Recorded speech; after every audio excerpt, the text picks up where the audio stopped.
Okay, well this piece is called Reality TV.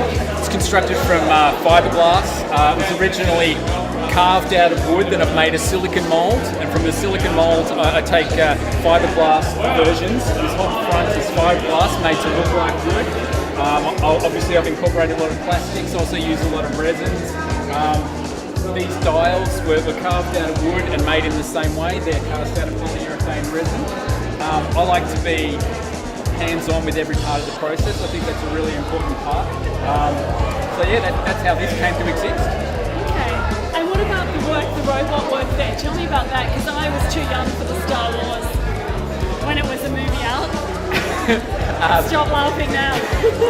I was young too, funnily enough.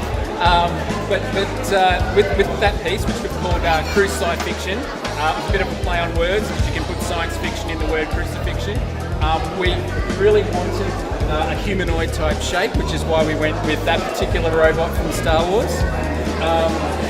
For us, it was I made it with a friend of mine, Nick Ledge. For us, we were looking for a story that was really important to us when we were young, and the two things that were very memorable for us as kids were the story of the crucifixion and the story of Star Wars.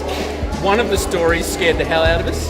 The other story was full of hope, and we really enjoyed, and we got a lot out of, and ended up being a great inspiration to both of us and what we ended up doing. So it was an important piece for us personally. Fantastic.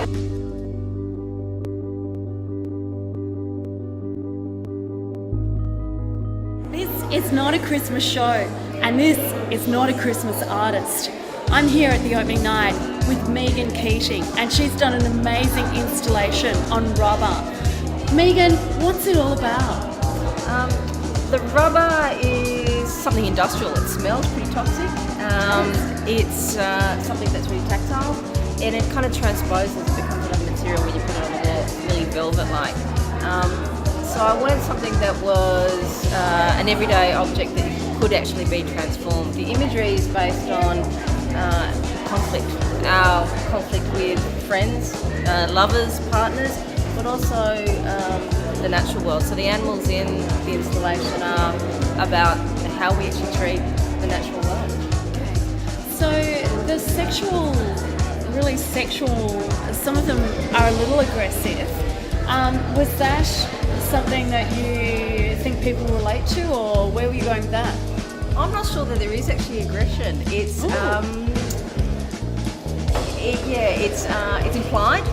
But it's not actually, I don't find it actually aggressive, so it depends on how you actually Because some of them, the women look like they're trying to get away. Right, okay. No? I'm not sure. Megan, animal rights, I've had a few people complaining about the use of dogs and cats and sex in these works. What should I be saying to them? I'm a little surprised at that. They're not, because they're generic, they're silhouettes. There's nothing, there's not a individual, it's kind of a universal figure.